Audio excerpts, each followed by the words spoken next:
Rangers supporters have been watching closely as the club weathers a turbulent start to the season, but now all eyes turn to a figure at the very top. A significant development involving chairman Andrew Kavanagh has come to light, one that could shape the immediate future at Ibrox. With tensions running high both on and off the pitch, this latest reveal ensures Kavanagh is firmly in the spotlight. Let's break this down in today's video, along with all the other Rangers news from the last 24 hours. There is so much to discuss in today's video, so be sure to like the video and subscribe to the channel for daily Rangers content.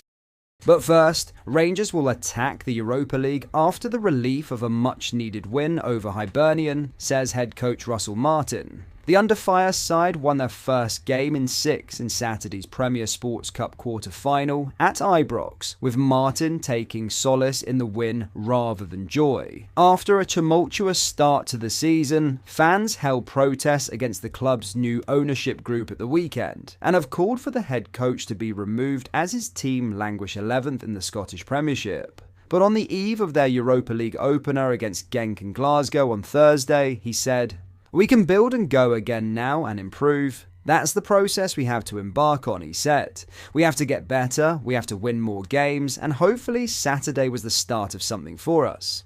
Rangers have often fared well in the Europa League in spite of domestic form in recent seasons. The Glasgow side reached the competition's final in 2022, only to lose in a penalty shootout to Eintracht Frankfurt. Last season, Rangers reached the quarter-finals before going out to Athletic Bilbao. This is a marker Martin says he can draw on and is excited by. "I think what excites me is the potential in this group," he added. "The potential to have some amazing moments at this club and nights that you can't replicate anywhere else, and also the potential to win trophies. And when we're in any competition, we'll try and do our very best to win that. So I think, I'm not saying we're going to win in, but we'll attack it and we've got to try and enjoy it as much as we can."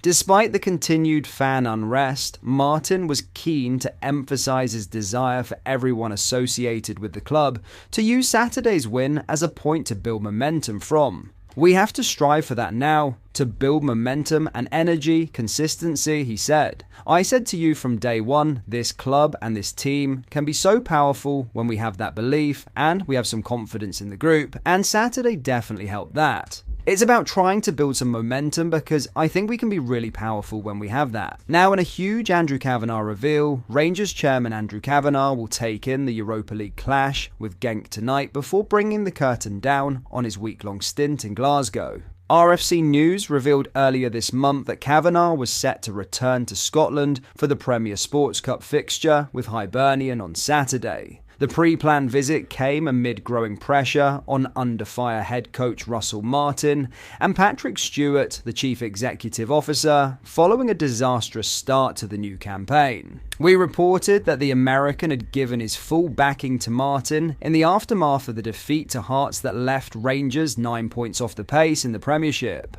Kavanagh witnessed the large-scale protests, both on and off the park, against Martin and Stewart as Rangers earned a much-needed 2-0 victory over David Gray's side to set up a last-four showdown with Celtic. And it is understood that Kavanagh will now watch Rangers begin their Europa League campaign as Martin looks to start building some momentum and attempt to win over his Ibrox critics. It is understood a board meeting, one that has been in the diary for some time, will be held earlier on Thursday, and it is expected that the support for Martin will be reaffirmed by the man that is leading the New Look hierarchy this term. RFC News has outlined Kavanagh's continued faith in Martin despite the growing discontent amongst supporters. Chants of Martin get to F were heard during a pre-match protest, while banners against the manager and chief executive were displayed inside the stadium as play was disrupted by hundreds of rubber balls being thrown onto the pitch by the Union Bears. Well, it was actually right during the team talk, but it's like I said to the guys, can't control any of it, Martin said when asked about the demonstration after goals from Nico Raskin and Bojan Miovski earned his side victory.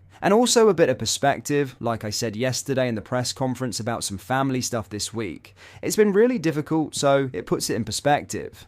But we had control of the performance, and we had control of not the start of the game, but the fans at the end of the game. And I have to say, I thought the fans were brilliant. So they made their feelings really clear. And then once that was done, the team started playing with a bit of flow. I think they were really good. Really, really good.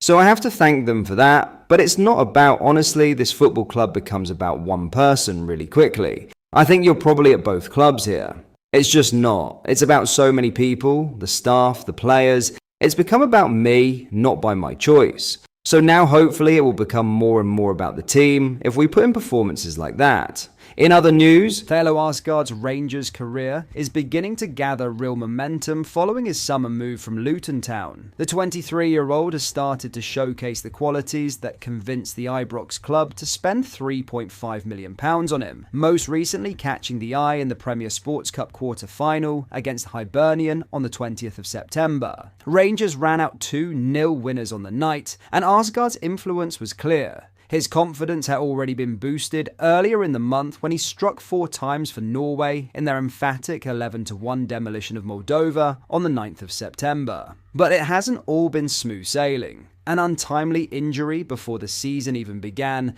delayed his introduction to life in Glasgow, something his father, Jonathan Arsgaard, admitted was a frustration. In the early days with Rangers, he got this really annoying injury, and he ended up not playing against Panathinaikos when he was ready to get started, so that was a blow, he told the Scottish Sun on the 23rd of September. Despite that setback, Arsgaard Sr. spoke warmly about the move, praising the Ibrox atmosphere as the most incredible I've experienced in my life, and revealing his son is delighted to be in Scotland. For Rangers, Arsgaard's emergence in the number 10 role feels timely. Lyle Cameron, who arrived from Dundee, had impressed in spells, but the Norwegian's creativity and energy appear to have given him the edge in the battle for a starting spot. In just 7 appearances so far, he has begun to establish himself as the answer to the playmaking question that has lingered over Ibrox in recent seasons.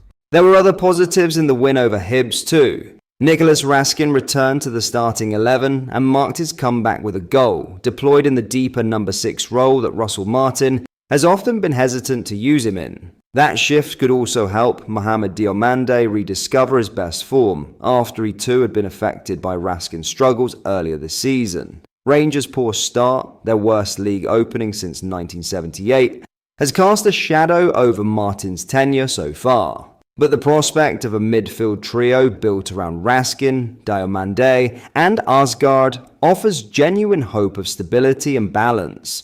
Thalo Arsgaard may have been forced to wait for his chance, but he is quickly proving why Rangers invested in him, and why the roar of Ibrox may become the soundtrack to his rise in Glasgow. But that is all for today's video. Thank you for watching, I hope you enjoyed. If you did, please make sure you hit the like button and subscribe to the channel. We post all the latest Rangers news every single day, so join our fast growing community so you never miss out. Thank you, I'll see you in the next video.